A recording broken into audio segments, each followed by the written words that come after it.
I would like, if I may, to take you on a strange journey. Hello, everyone, and welcome to another edition of Real Estate Realities with the Rebel Broker. My name's Robert Whitelaw, and I am the Rebel Broker. Licensed real estate broker in the state of California, member of the National Association of Realtors. But please, don't hold that against me. Welcome to a bright, shiny new week, everyone. I hope you had a great weekend. Today is Monday, July 25th, 2016. And let's see if we can't start off this week with some soft, juicy info that might help us make some good decisions in the coming weeks, months, and years. We've got a story actually that it's kind of interesting. We've got a few different stories that all kind of give us a little bit of an insight into expectations moving forward. One of them, like even 2 years out. So we're hopefully going to be looking in the crystal ball a little bit today in terms of figuring out what we as buyers, sellers, and investors might be seeing down the road. And also trying to get a little bit of a handle on what's going on with different sorts of folks involved in the marketplace. We've talked quite a bit about millennials and what they're looking for and the changing makeup of their plans. We talked a bit about that last week. We're going to talk a little bit more on that subject this week, but instead of talking about millennials, we're going to talk a little bit about baby boomers, because they make up a really good chunk of the folks out there. And we'll see if some of that information doesn't help us in terms of if we're investing in flipping or if we're investing to rent. What represents a change in that market, or what represents things we might expect down the road in terms of folks who would be interested in what we have to offer, whether it's a home for sale that we've remodeled or a home for rent. And in those two situations, it actually helps to know who the biggest players will be in that potential marketplace, because that way you're able to focus on features that'll give you the biggest payoff, and hopefully we'll provide some of that information. As always, the best way to get in contact with me is through the website. Head on over to www.therebelbroker.com, and you can click the Contact the Rebel Broker button, and you can offer up any ideas, suggestions, observations, or questions. I would be absolutely happy to respond, so feel free to take advantage of that. Another thing I wanted to take care of today is we're going to go ahead and wrap up the most recent poll asking the question, I got some great responses to this one, by the way. Should the Rebel Broker take one show a week to discuss non-real estate stuff? The vast majority of you voted no. I listen for real estate. That was 67%. So that wins, and I think that makes a whole lot of sense. No one else chose to simply choose no, I listen for real estate. But I had a couple of interesting ones. They chose to do other answer and type in their own. One was, wait, this show is about real estate? But seriously, no. So that was another no vote, which takes it even higher. And finally, there was one yes vote as an other answer, which was, yes, but only if you tell me more about how crazy people are in the Bay Area. So to those of you who participated and provided those answers, I have heard your voice loud and clear. We will absolutely stick to real estate with the occasional meandering into things that feed into real estate, simply because those things have a big effect on us. And right now, there's some of the biggest things that are likely to affect the future of real estate. Unfortunately, I don't think there'll be any way I'll be able to avoid discussing some of the loony stuff that goes on in the Bay Area. So you can rest assured that you'll occasionally get that as well. And thank you to all of those who took time out to participate in the poll and share with me your opinion. In addition to that, I'd also like to thank the folks who have gone out of their way to fill out the survey to help fill out the demographics of my audience. That is still up and running and will be probably for a while.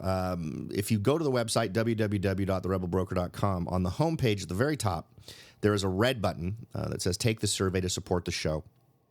And if you could take a minute out of your day to just fill that out, it's just basically a way of being able to get a feel for what makes up members of my audience in terms of where you are in life and that kind of stuff. It's a general demographic sort of survey. I think there's 6 or 7 questions on there. And if you could take a minute out of your day to fill that out, you'd be doing the show a great service, and I would be forever in your debt. As for a new poll, we'll go ahead and do one at some point. I don't have anything super sexy jumping around in my head right now in terms of a good poll question. So we'll just put that one on hold until I come up with a good subject that I think you folks might like to chime in on. So let's go ahead and jump in. I'm trying to figure out which story to start with first. We so often start with a decent list and then kind of run out of time for a lot of these, so I'll try to save them for another time. Let's see. Let's go with this one first. This one's just sort of a tip, and it's interesting in terms of it giving you an option, but it's also going to appeal to a very, very small segment of the audience. And it relates specifically to trying to overcome the all-cash competitor, someone who you might be competing with to try and purchase a home, and you know that there's going to be all-cash offers coming in for this property. So the solution that's being offered here by the good folks at Housing Wire is to go ahead and, despite the fact you may not have the means to sustain this, if you can somehow get your hands on the cash to make it happen in the near term,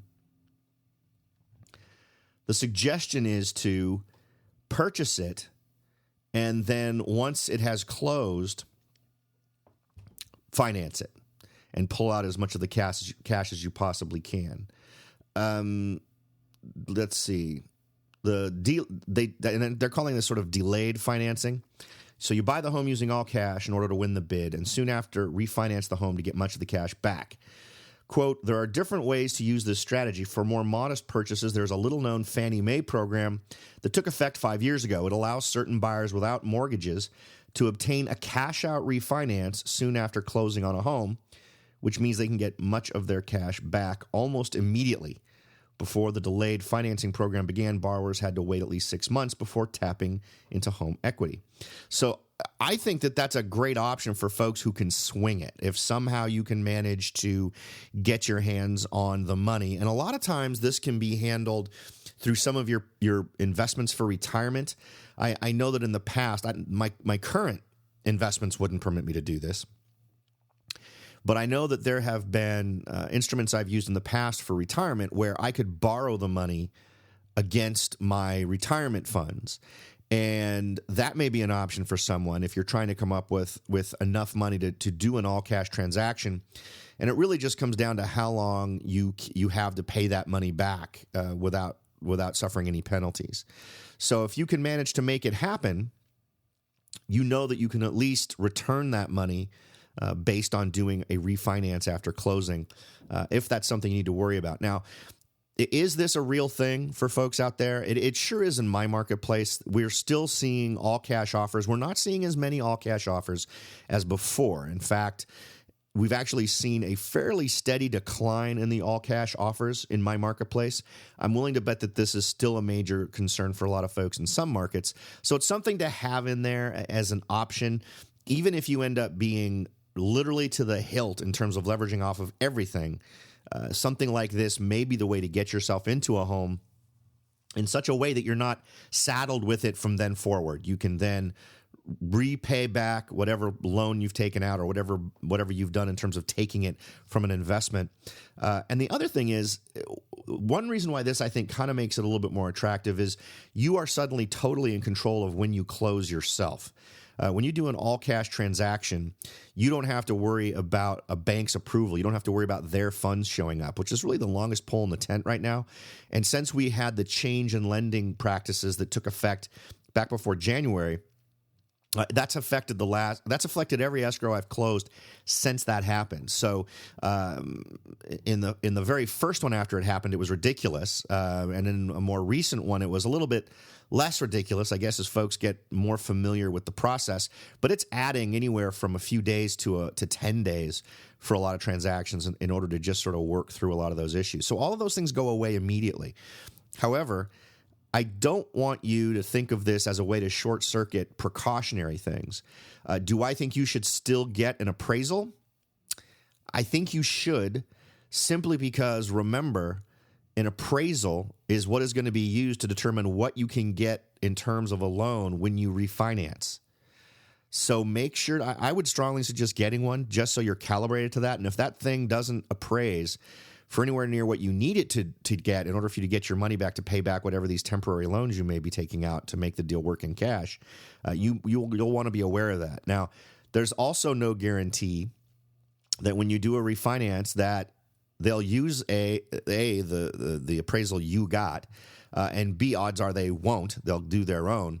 And there's no guarantee that will come in for the same amount of money. I've noticed that refinances tend to come in lower than purchases in terms of appraisals.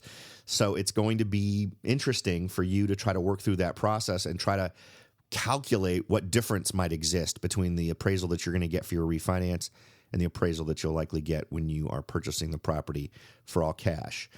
So just keep that in mind. I think it's smart to keep a margin when you do your math. Don't have it be an exact thing in terms of how much money you're expecting to get back out after you refinance.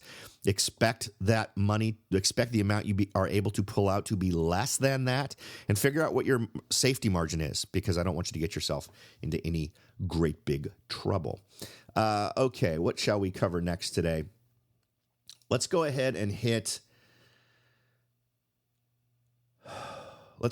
this one. I'm trying to do them in an order we can time all together that kind of makes sense here. Buyers better act fast because homes are flying off the market, according to Zillow. A report shows that homes are selling faster than any time since 2010. The largest change in the last month among biggest U.S. metro areas was in Pittsburgh, Philadelphia, and Charlotte, North Carolina, as the average time on market for a home dropped by at least 2 weeks in each of those metro areas. So we're not talking about some funky little 2-day, 3-day drop. We're talking about a 14-day drop. Now, we're also talking about last month compared to this month. I'm always annoyed by those comparisons. I want to hear the numbers compared to last year. And what's interesting is, in this particular report, I'm not seeing that data. But let's just start with the data that they've provided. What would our expectation be on a month-to-month change when looking at the month of June versus July? Well, of course you would expect there to be higher levels of activity, which would explain an increase, or in this case, an increase in the performance, but a decrease in the number of days it takes to get a home sold. Because remember, the data that they're going to be talking about here isn't quite as timely as it sounds. When they talk about a home selling in X number of days, they're talking about a home that has now closed. So remember, it takes 30 to 45 days for a home to close. So the data that they're pulling this from isn't really from a home that, quote unquote, it's sold and that it closed escrow within the month of July. But the reality is it sold, it went out of contract and has been pending for about 30 to 45 days. And then that's when that data gets reported. So by taking that into account and realizing where we are in the marketplace, the idea that just over the last month that properties have sold much faster than the previous month makes complete and total sense. It is a little bit interesting to note that it has increased this much in a month-to-month basis. I wouldn't expect that high of an increase in these particular areas. So take that for what it's worth. Now, also according to Zillow, the supply of homes for sale is roughly 5% lower than it was a year ago, and 33% lower than its peak level in 2011. Now, why do I bring that up? Well, because they reported it, and it's good data to have, right? And as we know, the more we look at inventory, the more clear it becomes we are not in a good place. Each month we report this data, it tends to indicate that we're having trouble. But what's interesting is what can we do about looking sort of over the horizon? And when I say looking over the horizon, I'm talking about not just looking forward to 2017, but what about taking a broader look at data that might even give us an idea of what to expect in 2018? Now, we're going to talk about that in just a second. So stay right where you are. We'll be back right after this. Are you ready to jump in and start your search for your first investment property? Maybe you've decided that it's time to own your own home, or maybe you're ready to sell your home and move on to something new. No matter what your goal is, the Rebel Broker can help. That's right, aside from hosting this show, I am also the owner-broker of Whitelaw & Sons Real Estate Services right here in Silicon Valley. With over 25 years experience serving Silicon Valley, Morgan Hill, San Martin, and Gilroy, I or one of my great agents can help you achieve your goals in real estate. So if you're ready to look into taking that next step towards achieving your real estate goals, point your browser at www.soldbyrobert.com. That's www.soldbyrobert.com and get in touch. Let me show you how I will earn your business and your respect. Again, that's www.soldbyrobert.com, or you can call me at 408-852-0525. California Bureau of Real Estate ID 00984-909. Welcome back, everyone. Got an interesting bit of data here that's being shared by Housing Wire that caught my eye. It's absolutely interesting because they're taking some data that we've looked at and trying to extrapolate how this might affect marketplaces moving forward. Now, the name of the article is On the Rebound, Getting Ready for the 2018 Surge of Home Buyers. Now, this article is actually aimed more at mortgage lenders and real estate agents to sort of get them mentally prepared for this. And oftentimes, articles like this tend to be far more fluffy. And by that, I mean light on data, heavy on encouragement, and sort of motivational speaking type stuff. And I don't need that. It's not something worth sharing. But what's interesting is this is actually based on information from Realty Track, and they estimate this is gonna be an interesting number to throw out there. More than 7 million Americans lost their homes during this recession. Now, depending on their circumstances and taking into account that people generally have a 2 to 7 year waiting period to repair credit and restore their eligibility to get a loan, the home buying pool is about to get even more crowded, according to this article. People are coming back in position to buy homes on a regular basis, but a peak is expected in 2018 when a surge of 1.5 million consumers will become able again to qualify for lending. Now, let's blend this a little bit. We've already talked about a lot of the things in the works that already are pushing this relaxing of lending. We've talked about the 3% loans, the 1% loans, the 0% loans. We've talked about the changes going on in terms of how your credit worthiness is calculated through your credit rating. So you mix this, and all of these things just create more buyers, correct? So if we get to 2018 and we see a ridiculous boom in the number of folks who now want to buy, what does that mean? Now, we've got quite a bit of time between now and then. There could absolutely be enough construction that could happen between now and then to satisfy that particular demand, but it would have to be huge. Now, remember, I've shared this on Pinterest before, but if you look at the chart of construction over the last 15, 20 years, we are at a ridiculous low point. Now, if we look back, and I've actually gone ahead and posted that again to Pinterest, and I think I'll probably go ahead and add this chart to the show notes for today's show that you can find over at therebelbroker.com. We are not anywhere near where we were at the peak of the real estate market in 2005, 2006. We don't really want to be at the peak because, remember, that things were not quite balanced then. We were artificially creating an awful lot of buyers. However, taking into account how many buyers we have trying to find a home now, the things being put in place right now to increase the number of buyers, it seems to me that striving for a number that at least comes close to that in terms of homes we're building is not entirely out of line. Now, if you go to the United States housing starts at tradingeconomics.com, you'll see that the last time we were building homes at this rate was the early 90s.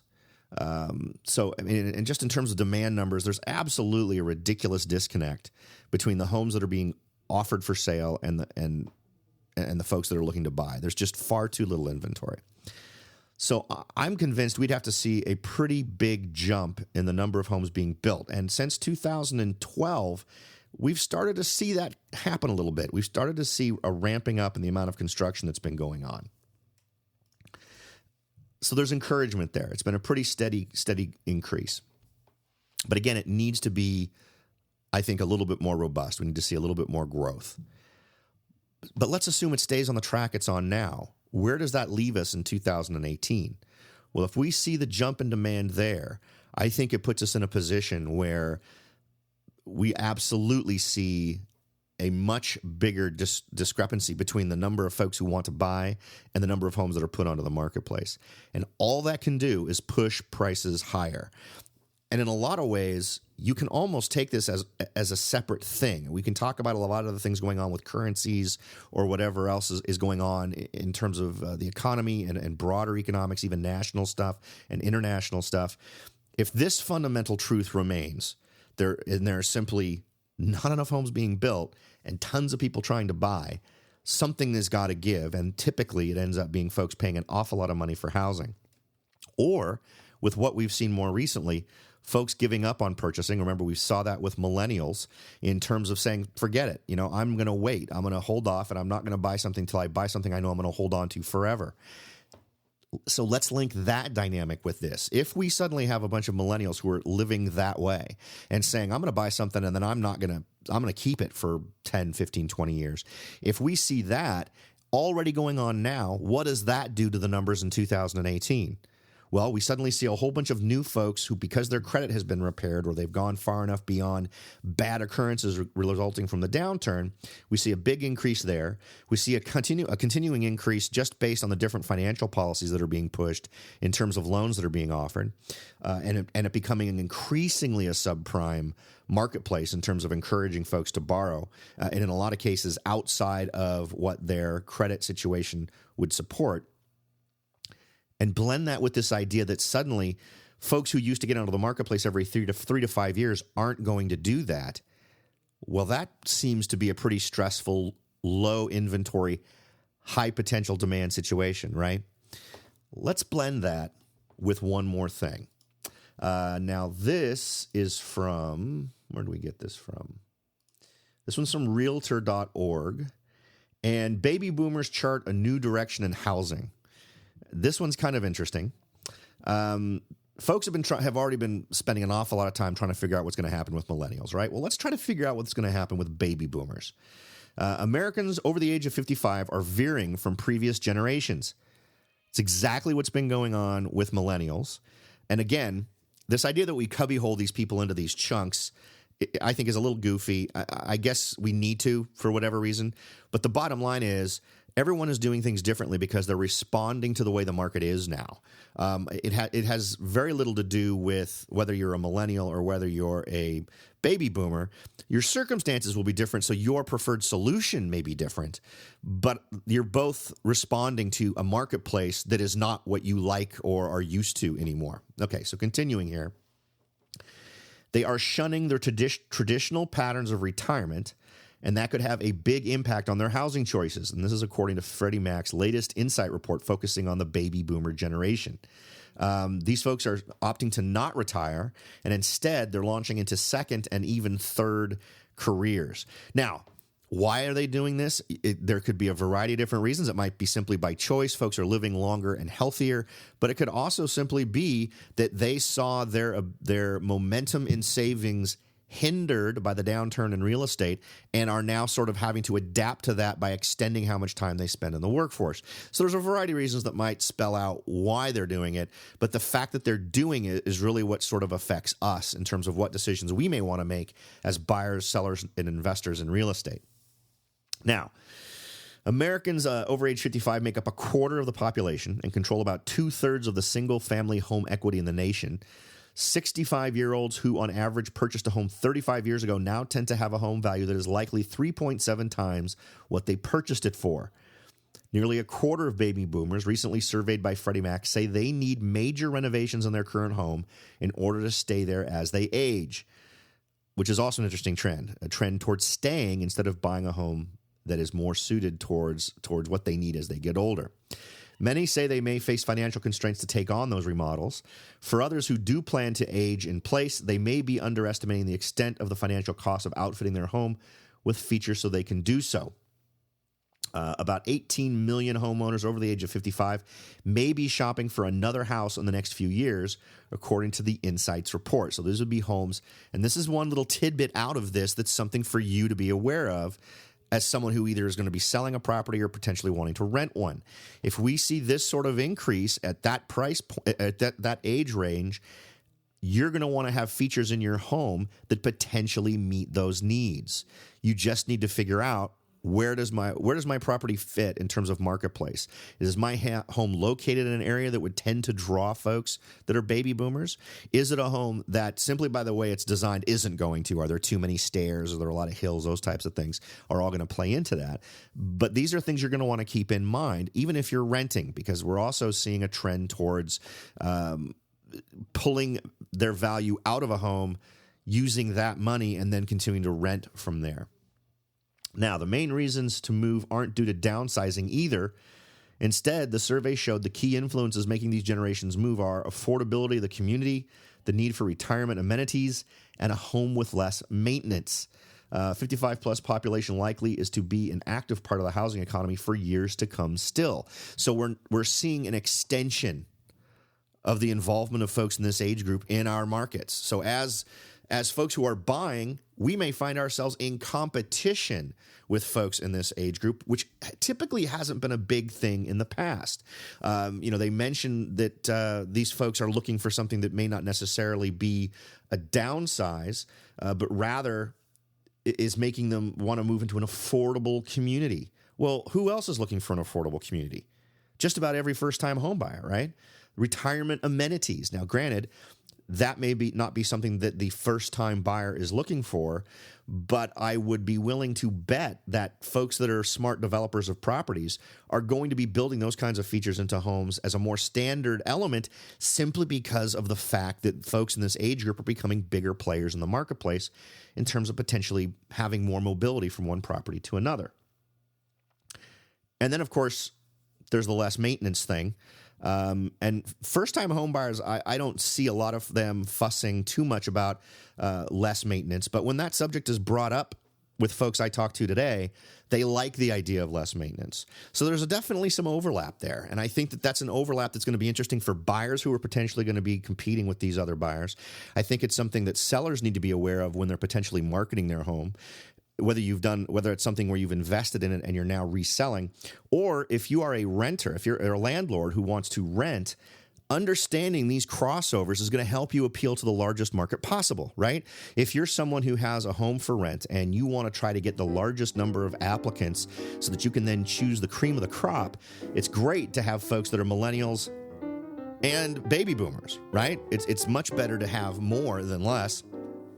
And by keeping these things in mind, understanding what these folks are looking for and where the crossovers are, I think you can take advantage of that and make it work for you instead of against you. All right, folks. Did I really manage to make it through all the articles I was going to cover today? Wow, I did. No weeds to be found at all. It's like a little miracle. All right, folks, I do appreciate you making this show part of your daily routine. The only reason this show grows is because of you, and I absolutely thank you for doing that. As always, thanks for listening, and I'll talk to y'all next time.